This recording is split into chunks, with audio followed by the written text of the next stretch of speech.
Hello, everybody, and welcome to Master Tape Theater. We are the world's first and only video podcast dedicated to the history and preservation of live audience concert recordings. And I am your host, the one-man crime spree, the world champion of videos, and the man that's causing all of this, Roy Goddamn. And I am joined by my esteemed colleague. He is the Duke of Danzig, the Alpha Romeo, Eric the Ladies Fight for His Delight Lawton. How you doing this week, dude? Doing all right, man. Been a little under the weather again. Dude, I'm 35 years old, and this, cold's been kicking my ass, dude. I hate to see like how Ozzy's been feeling. The guy's 70. They put him out on the fucking road nonstop still, and he's been fighting pneumonia for the last 3 or 4 weeks. He's like fighting for his life, dude. I mean, how far do you have to go to keep the show on the road, man? I mean, I don't want him to look as bad as Gene and Paul. I mean, yeah, man. I know that Sharon, his wife, is pretty much, she is the crypt keeper. She puts a coin in him, and he comes out on stage and claps his hands and throws pails of water. It's kind of like a clown, but anyway, I loved Ozzy, dude. He's really cool. I hate to see that he's doing so poorly. I mean, seriously, we're probably going to get up one day and he's just gone, man. But personally, I wish he would have called it quits with that last Sabbath gig. They made a real big deal of that at the end. They made this whole DVD and all that. I think that would have been a great end to his career, but he just keeps on wanting to go on. And I mean, when is he going to start coming out on stage with the walker, Yeah, man. I mean, hopefully he will be around and get to enjoy, his last 10 years if he's even got that many. Dude's had a lot of hard years of living, man. I think we're seeing a lot of our favorite bands go on past their shelf life, so to speak, and I think there's got to be a dignified time that you throw in the towel or something. We shouldn't start talking about Kiss, man. It just feels like we're talking about Kiss. I'm talking about just all these bands, dude. Judas Priest, the Scorpions. I mean, they're all out there still, and some of them are kicking ass. Others are, Van Halen. David Lee Roth hasn't been able to sing in 20 fucking years. Dude, he was horrible in the 70s. I mean, Dude, the Van Halen reunion, hands down, is one of the most painful things to watch. I mean, they don't sound entirely awful. I mean, other than Dave singing. I mean, musically. I got them in 2007. It was pretty good. In 2007. Yeah, musically it's okay, but Dave is whoa, I don't know what the fuck's going on, man. But there's some scary ass pictures of him lately, man. Man. But yeah, man. It's like I remember Paul Stanley saying back in the day, man. He's like, we don't want to be someone who stays too long at the party, but right now, Kiss is like the guy who falls asleep on the couch and just decides to live at your house forever. Like, that's Kiss, man. They're never leaving, dude. I'm serious. This thing is going to end. It's going to be more Kiss cruises. It's going to be Let's Find Kiss replacements. It's going to be Kiss as a Broadway show. Kiss the movie. We got to promote the box set. Maybe someday they'll get back into the DVD business.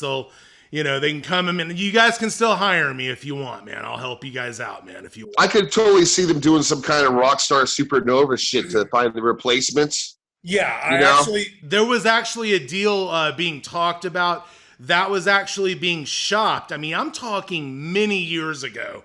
There was a really strong rumor that Gene and Paul were shopping the idea of kind of an American Idol-esque thing where they look for the replacements of Kiss. I mean, that was talked about around the same time as the stupid football TV show that they did and all the other countless failures that they've had, man. But also, so this week on the show, we are joined by Jonas Knutson.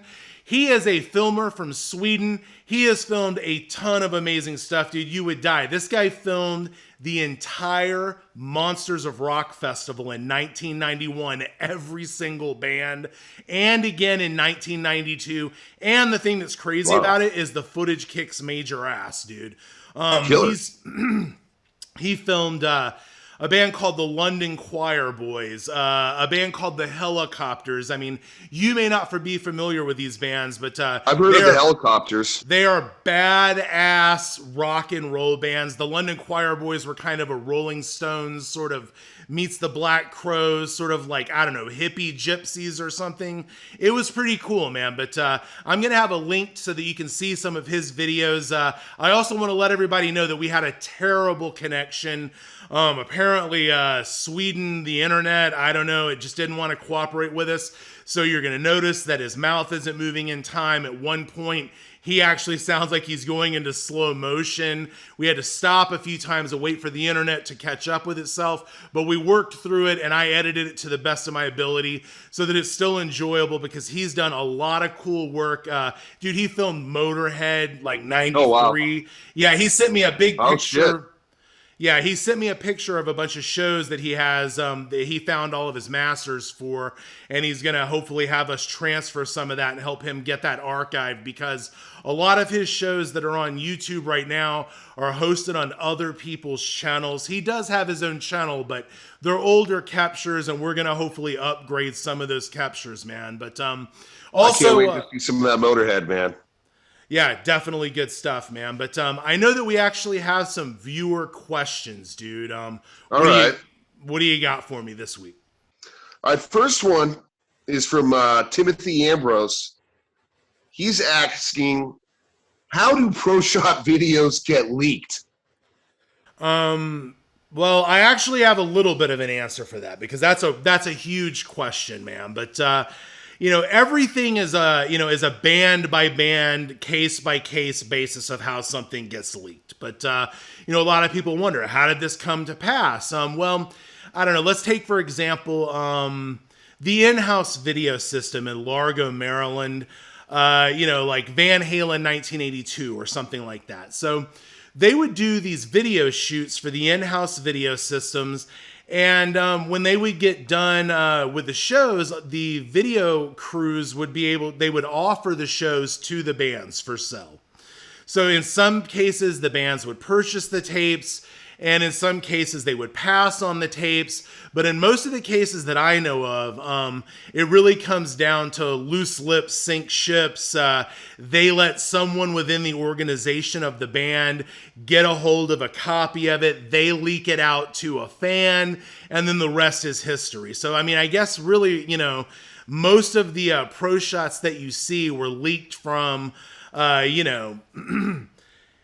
somebody in the band gave it to someone that they thought they could trust and they gave it out to fans. I mean, that really is just the easiest and shortest answer I can give you, man. But I mean, those unsung heroes of rock and roll. Yeah. I mean, there's a lot of crazy stories about how, pro shots have gotten out. I mean, I know guys that have went to news stations and somehow bribed people to go into the archives of the news stations and get their footage for them and make them a copy of it. I mean, I know guys that used to know people at the studios at MTV. At one point, it was really cool.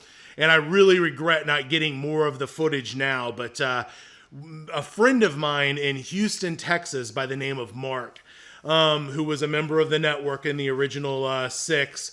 He actually knew a guy who worked for MTV, and he offered us an opportunity to get anything we wanted from the MTV libraries. And unfortunately, we wasted our choices on bullshit like all of Marilyn Manson's videos was like one of them that I remember him getting. And like, now, I mean, dude, like that's nothing. You could just like, we should have been like, could you go get me Billy Idol, New Year's Eve, 1983, Joan Jett, 1984, New Year's Eve. Could you pull out like, just countless masters, Cinderella, New Year's Eve, all of those MTV New Year's Eve shows. That should have been what we should have got from that guy. But, that is a big question, and that's the best answer I have for you. I mean, we could sit here and talk for hours about stories of ways I've heard of things getting out, man. But next question, dude.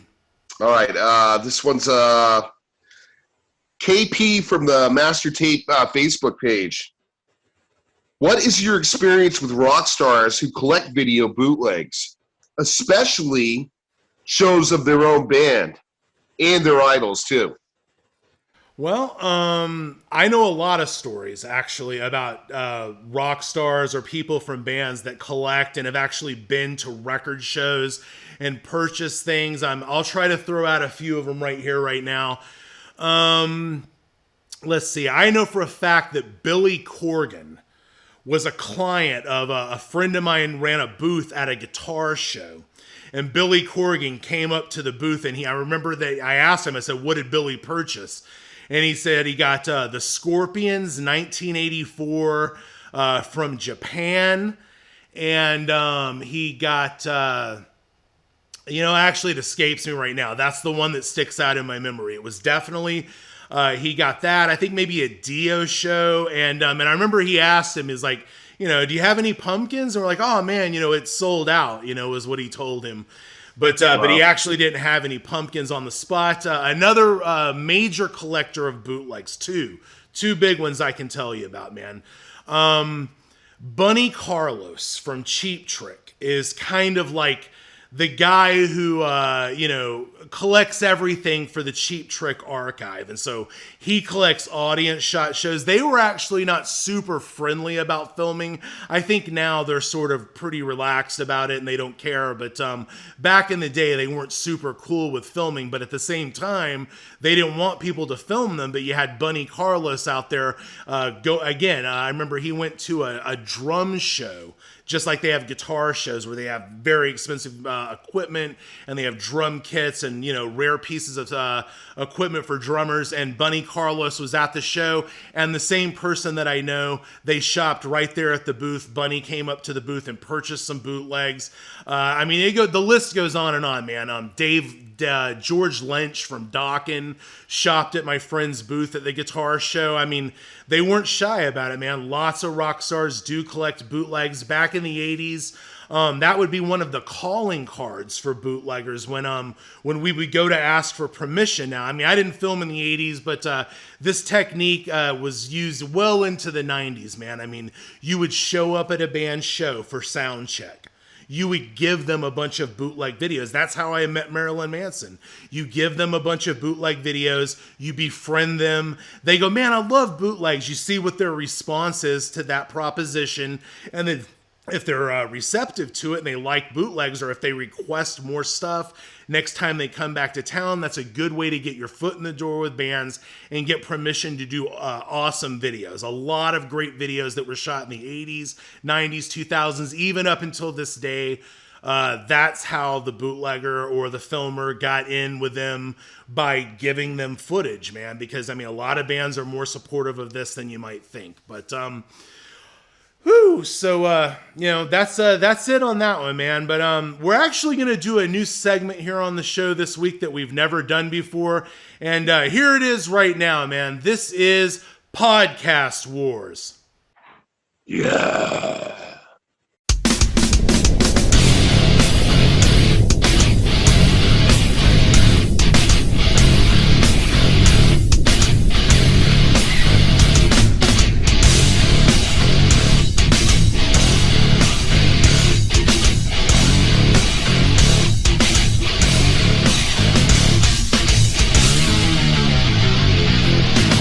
So here we are right now on our very first session of Podcast Wars. And you're probably going, what the fuck are Podcast Wars? Well, Podcast Wars are when two different podcasters have a little bit of a confrontation.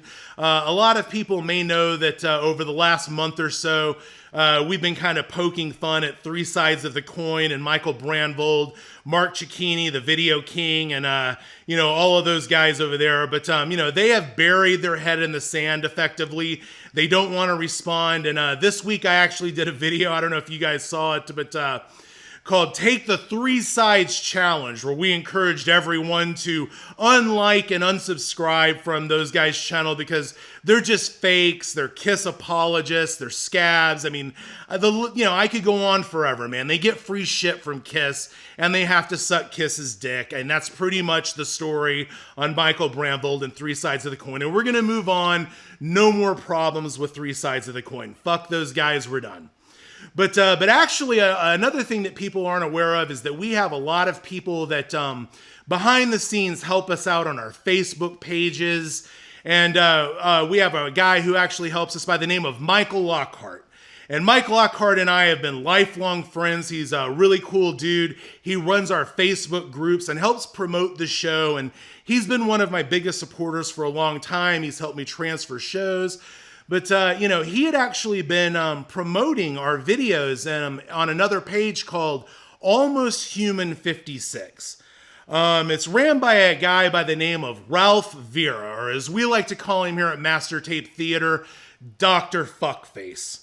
So Dr. Fuckface was on his little page there, and Mike goes on there and promotes the show, and he put up the video for the Three Sides Challenge, and Ralph Viera, who has been pretty much against three sides of the coin from day one, comes in and makes a comment, and he says, this is very childish. I watched it, and although it's funny, that this is childish coming from me, and I'm the king of childish people or whatever. And I'll throw up the screen cap right now. But so Michael Lockhart, our show producer, says to him, maybe you would have liked the idea better if you would have thought of it. So it pretty much... That's very true. Yeah, it is true. It's very true, because I think what happened here was that Ralph saw how we had been sort of beating up three sides of the coin. And honestly, I think he may have been intimidated. Maybe he thinks we're doing it better than he ever did, and we are. And at any rate, that's not even the point here. So it elevates. Let me tell everybody what happens here. So Michael Lockhart, our producer, goes back at him and says, hey man, look, you on your page, you say that you have one rule. If you don't agree with something on the page, just scroll past it. Why don't you live by your own advice and just scroll away and let's call it a day here, right? So he tries to keep it at that, but that's not good enough for Dr. Fuckface. Dr. Fuckface doesn't like how he's been talked to at this point, and it starts to elevate. So at any rate, on Facebook, you can kick and ban people for people that watch YouTube and have no idea what I'm talking about. So he kicks out Michael Lockhart out of his group. And, that fucking bastard. Yeah. So, and then they go into it with each other on private messages, and Ralph, or AKA Dr. Fuckface, comes back with, get on Skype right now and face me, Howard.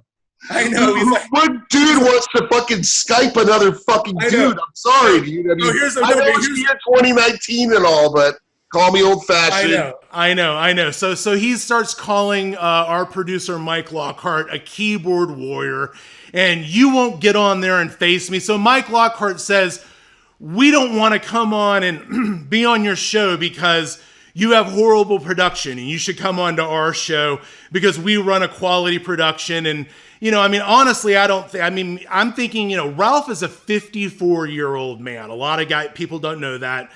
He actually lives in a retirement condo in Miami, Florida, because it actually continued on.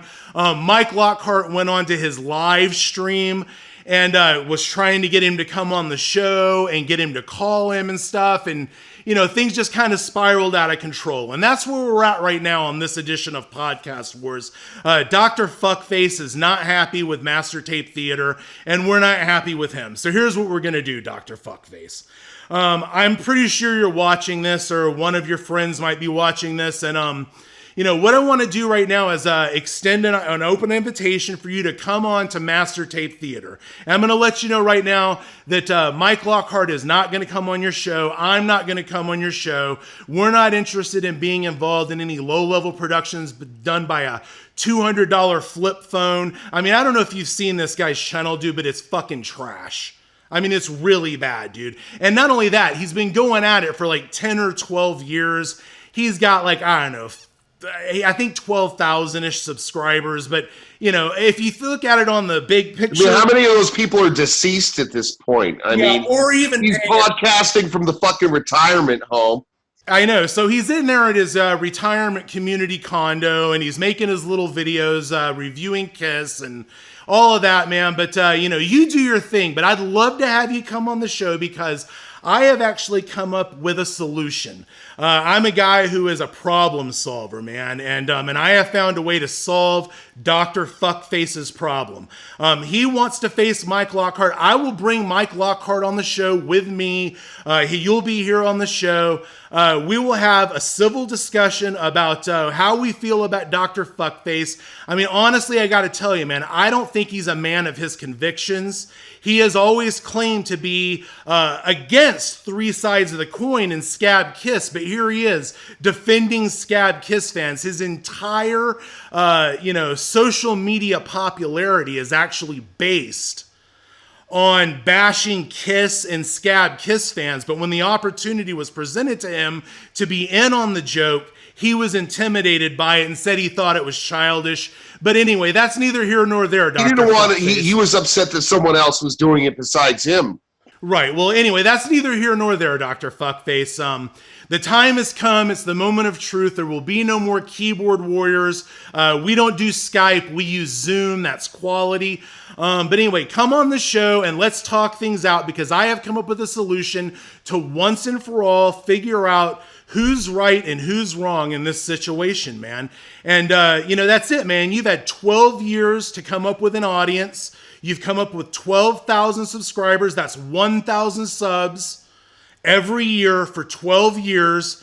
Now, I mean, let's forget about the fact that we have over 2,000 subscribers, thousands upon thousands of views, and we're only a few months old, man. So at any rate, we'll be able to have a conversation about our numbers in 10 or 12 years, and I have a feeling that, it would definitely dwarf what Dr. Fuckface has been able to achieve.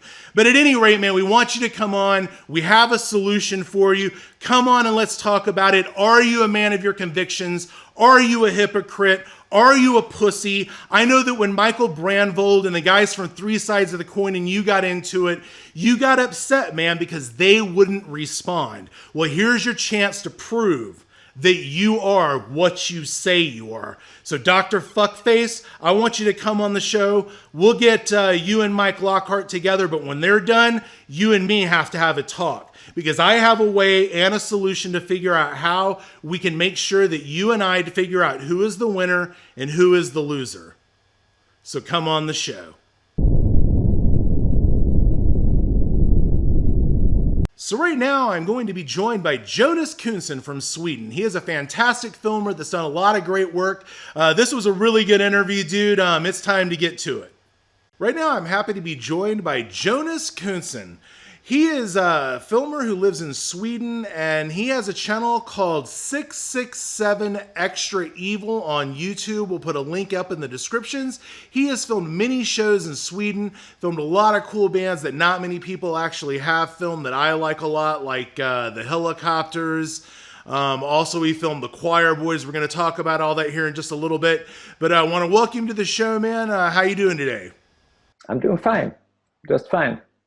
All right, man. So I'm going to go ahead and just ask you the first question. What was the very first bootleg video that you ever saw that was shot from the audience? What was the show? Was it good? How did you figure out and find out that people actually filmed shows from the audience without permission? What was your first exposure? It was a Kiss show from the Asylum tour. I think it was Cleveland in 85 or 86. Every single time it's Kiss, man. It's always Kiss. So how did you get this tape, man? How did you find it? How did you end up seeing this? I had a friend who was a pretty big Kiss collector, and at first he had the Pro Shot ones, Largo 79 and Tokyo 77, I think, that he showed me, and I thought they were pretty good. So we watched them all the time. And then after a couple of weeks, he came with another tape that he had bought. And he told me it was really grainy and almost black and white, but it was a Kiss from the Asylum tour. And this was in early 86. I think the tour was still going, or maybe it was over. And they weren't coming to Europe, so I couldn't see the tour at all myself. And he threw it in the machine, and it sucked pretty bad. The copy was NTSC to PAL conversion that was done optically with a camera filming off the TV playing the NTSC tape. which is how it was done in the 80s usually, to get the So, PAL conversion. so you saw this piece of audience footage. I mean, what was your first thought? Oh my God. Like, I mean, what was that, the first bootleg you had ever seen or ever heard of before? Or? My first thought was why they didn't have any security in the States. How the hell could he get the camera into the arena? It was impossible, I thought. No one could do it. And how he could film it. And he must be a pretty big Kiss fan to film a show, I thought. I had no idea that people would film all the bands that came through their town or their area. I just thought that some guy filmed Kiss. So when did you get your very first camera, and when did you film your very first show? What made you decide to pick up a camera? How did you get your camera? What was the first show that you filmed? I met one of the Swedish filmers from the 80s at the record show in my hometown in early '89. And I bought all the videos that he had, and I asked him how he did it and how he got the camera in and all that technical stuff. And he didn't tell me anything. But just the fact that he had done it, and I knew that other people had done it, so maybe I could do it too.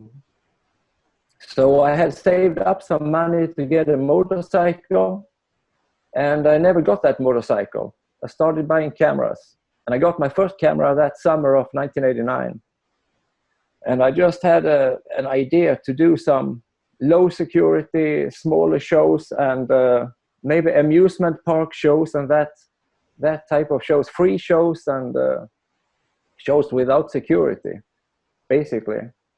And the first big show I did some Swedish bands first in the summer, and then I did Pink Cream 69 and White Lion in Lund in October of 1989. That was the first time I filmed at the arena, big arena. So how did that go? How did you get the camera into the arena for the first time, man? That place is pretty special. This is the place where Dio and the Scorpions and all these shows from '83 were filmed too. And they never had any security at this place. This was a basketball court type of arena. It held maybe 2,500 people or so. And they never checked you at the gates, and they had no bouncers inside or anything to be afraid of. So I brought my camera in, and I held it to my eye, and I filmed the show. I made some cuts because I had some problem with my arm, and the big ass camera that I had, pretty heavy. But I did maybe an hour of the show and half an hour of the support band. So it turned out okay for the first time.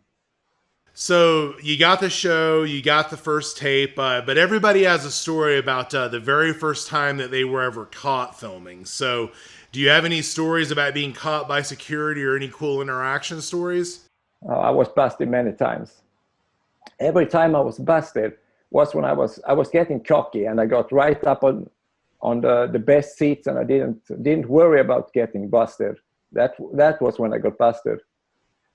One time was in the summer of 1990, I think. The Sweet were touring in Sweden. I love the Sweet, and all my friends were big Sweet fans. And we went to this amusement park to see Sweet. And there were maybe 500 people, and it held maybe 5,000 in the place. So I walked right up to the top, maybe in the third row, and I brought the bar stool to sit on so I could get over all the heads. And I was like maybe a foot over everybody else. And I thought, here's no security, so I will be good to go. And I just sat there with my big camera, and I filmed the entire show. And just before the encores, I took the camera down and I paused it for a little bit. I rested my arm, and I took the camera up again. And the two bouncers, one by each arm, grabbed me, pulled me up, carried me away, dragged me like it's in a movie or something. So my feet are rattling in the dirt and everything.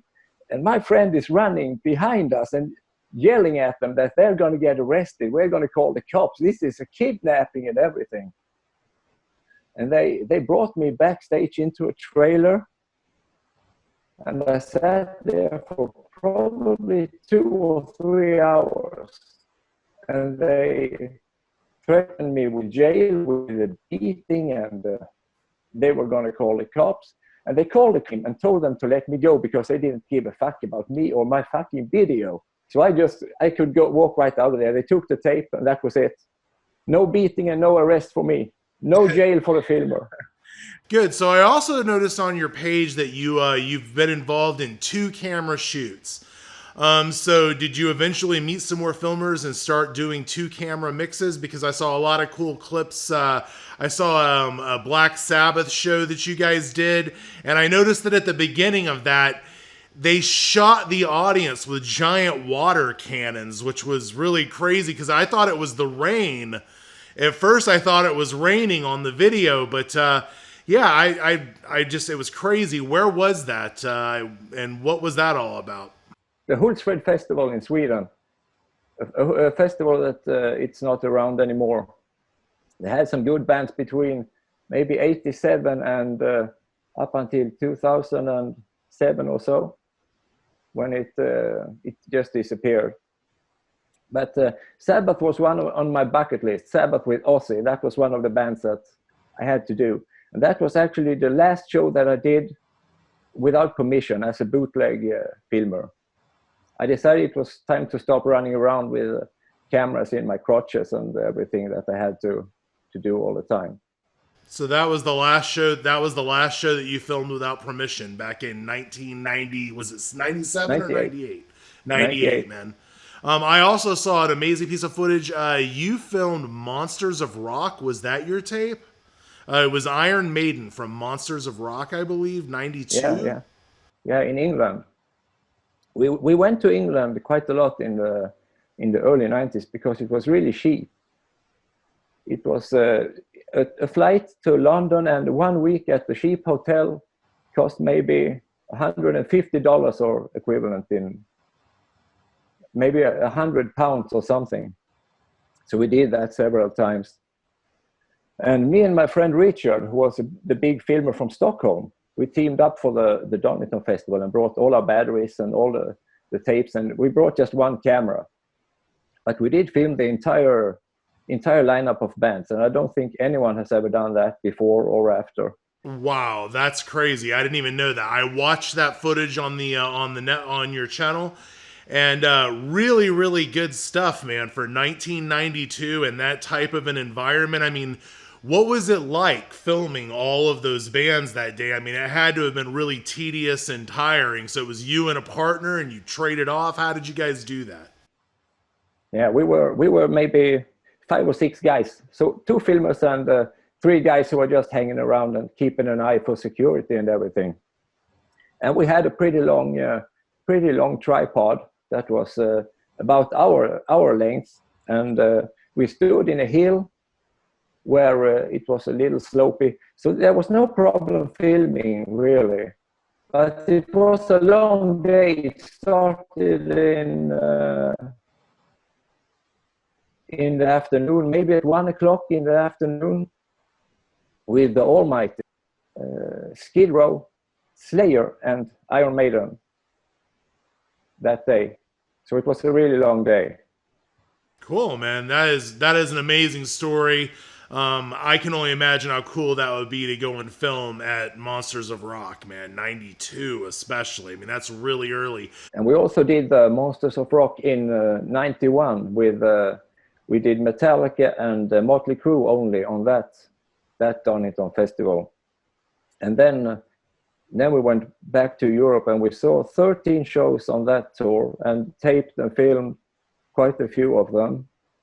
We went to Poland, to Katowice, to see them at a really big stadium outside of the city. And they didn't have many bands at this point. I think maybe a handful of bands had toured Poland, but the wall was down and everything was becoming open. All of Europe was open. And we went, and there were like maybe 70 or 80,000 people who had never seen Metallica or AC/DC or any of that before in the stadium. They were going crazy from Black Crowes set. Black Crowes and Queensryche and Metallica and AC/DC were playing on that date. And the crowd was awesome. Outside they had maybe a couple of thousands of soldiers, the military, walking around the stadium to keep people from rioting and everything, because they probably thought the rock show would be crazy. But there was nothing happened, and we went from Poland to England, to Donington, and then we went back and we went to Hungary, to the NIP Stadium in Budapest, to see the show there. And that was a highlight of the tour, because it was really late. I think the whole day was running late, and Metallica didn't start until it was dark outside. So they got to use all of AC/DC's lighting and all of the stage. And it was one of the best Metallica shows that I ever saw. And AC/DC, every time they went on, they started their shows with Thunderstruck on the whole tour, the Razor's Edge tour. And no matter where they came, they were like I don't know, people were going crazy. No matter how many people in the stadiums, they were just going crazy every time. Yeah, man, I gotta see that footage. That sounds amazing. So, I mean, wow, you really traveled around to a lot of different places. I mean, how did you achieve that? How old were you at the time? I mean, what did you do for work? Did you make your tapes available and that's how you paid for travel and tickets? I mean, how did you do that? Yeah, some of it was tape money, definitely. I did, like in '92, we did Kiss in the UK, 3 shows. They played maybe 10 shows. They didn't come to Scandinavia at all, or mainland Europe. So we went to England to do that. And as I said, it was pretty cheap to just fly down. Right. Well, I know that was on the Revenge tour, but didn't they use the Hot in the Shade stage for that? It was like a really strange mix where they're using the Hot in the Shade stage, but playing, wearing the Revenge getup and playing the Revenge era songs. But so that was a really interesting show. So I did see that you guys did a 2-cam mix of that as well. I think it was from Sheffield, 92. In Sheffield, yeah. We had actually 4 cameras, because we had 2 more filmers, but they didn't make it to the mix. Arian from Holland, the big legend filmer, he was there. He did the entire tour. And I don't think any of his recordings are available to trade or... Wait a minute. Who did you just say again? Arjen? Arjen, yeah, from Holland. Yeah, I actually have some tapes from Arjen. We met at several Kiss expos and we were friends. We haven't talked for many years, but I actually do have a couple of Kiss shows that he gave me, so I do have a couple of things from him. But maybe I should reach out to him. It's been a long time, but we actually were really cool and tight, man. We hung out at several different conventions together, man. But so what else here? I noticed that you did some stuff with Pantera. How many times did you film Pantera? I saw the Copenhagen '94 show, I believe, was one that I saw. But tell me any experiences you have with Pantera, man. I did Pantera in '92 and in '94. And I made an audio tape in '93, because my friend was filming that one. So I made a great audio for it. The best one was in '92. They played with Megadeth in Copenhagen at a smaller arena. And they wiped the floor with Megadeth like they did with any band at this point. I can't believe they brought Pantera as a support band. But they did. And I did see them some more times, but I think I didn't like them much after the '94, '95 tour. All right, man. So you traveled around a lot, and I mean, how many shows do you think you filmed total in the time that you filmed without permission? I don't know, maybe 200 shows, and some of them were taped audio, but a couple of hundred shows. So you said that you stopped filming shows after that Black Sabbath concert, and that you only filmed shows with permission. So, I mean, what have you done with permission? Any cool bands you can tell us about that you've done stuff with permission from the band? So, I do mostly Swedish bands, mostly smaller bands, not small like in a club small, but I mean living room small bands. That's where where I go. I have the most fun. Those shows are probably what's more like the 80s and the 90s. Nobody's standing with their cameras and their iPhones, and nobody's doing anything like that. It's just the fun of a show. At these small shows, maybe 100 people or so. I do a lot of them, and I do quite a lot of smaller festivals, and also the Sweden Rock Festival, where all filming is allowed in several of the festivals in Sweden now. And you can bring a couple of cameras and some tripods and do whatever you want at these shows. I do a lot of smaller bands and some bigger bands too.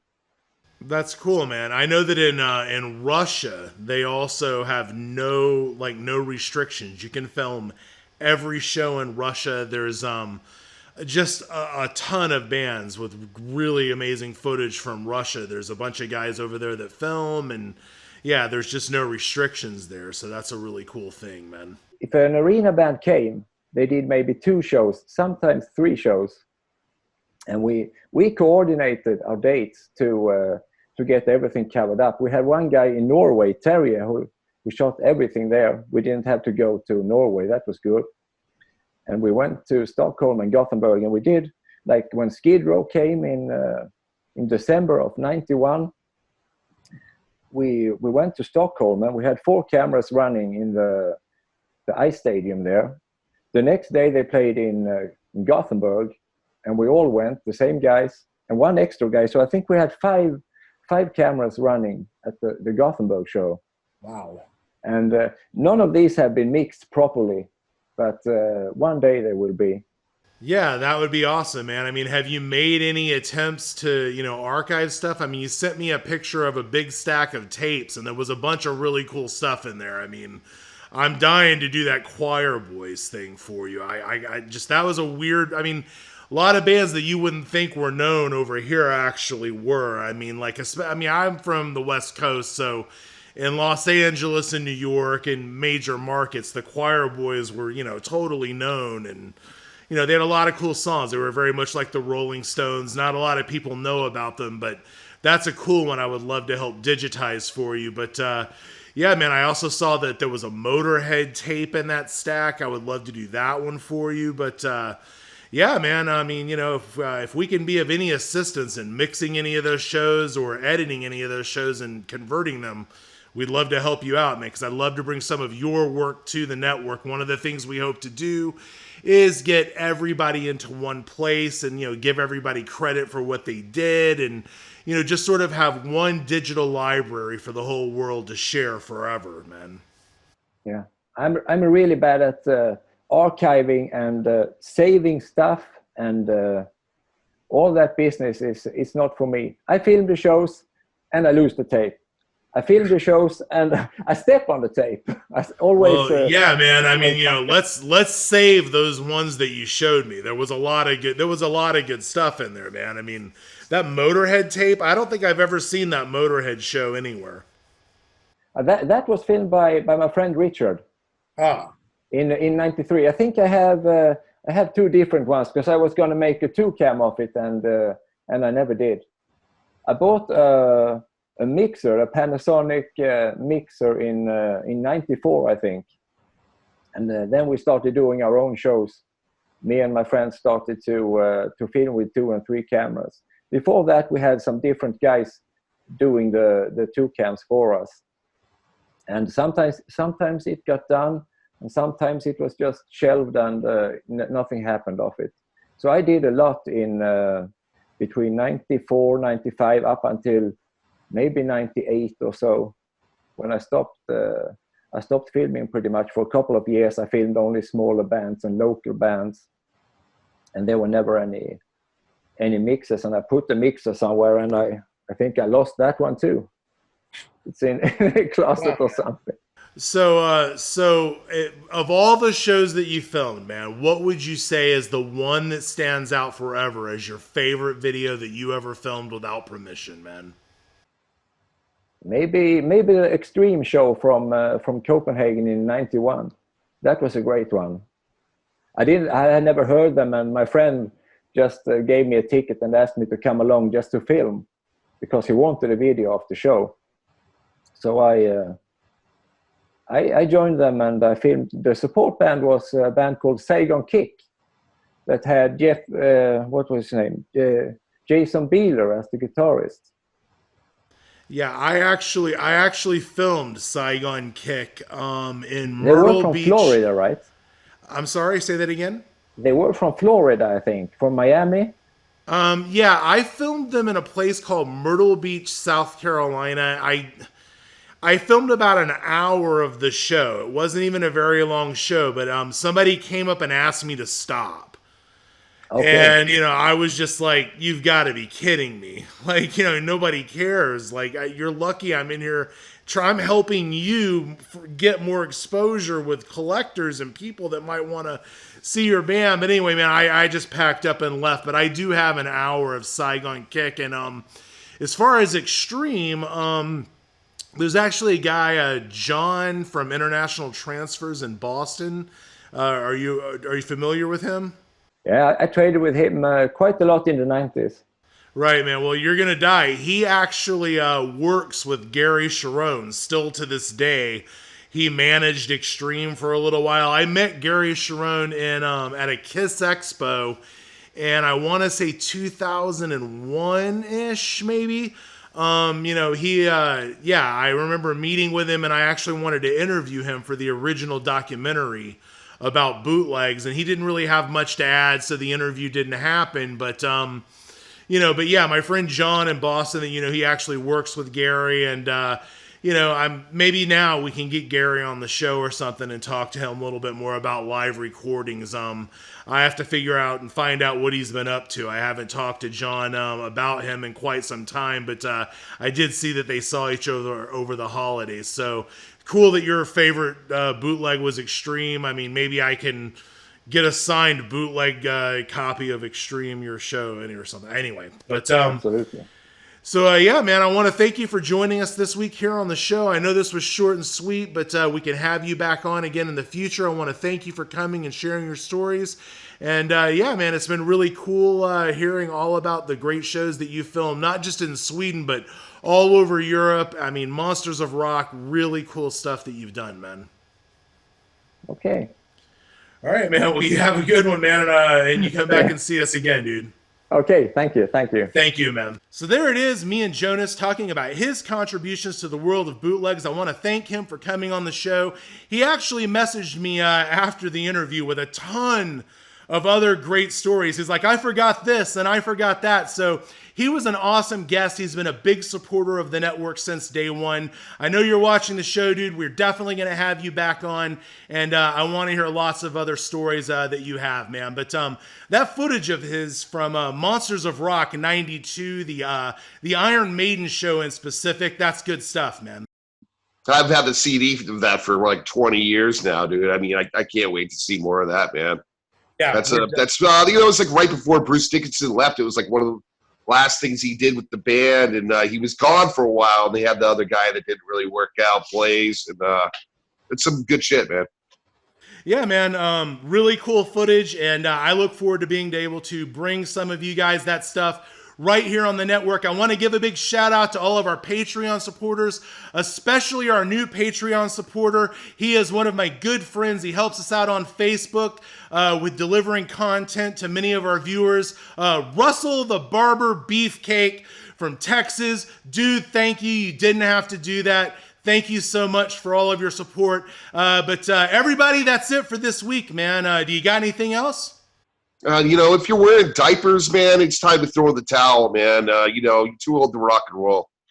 Yeah, man. Yep. It's about that time, man. But I'm Roy Goddamn. He's Eric Lawton, and we'll see you and hopefully Dr. Fuckface next week.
all evil.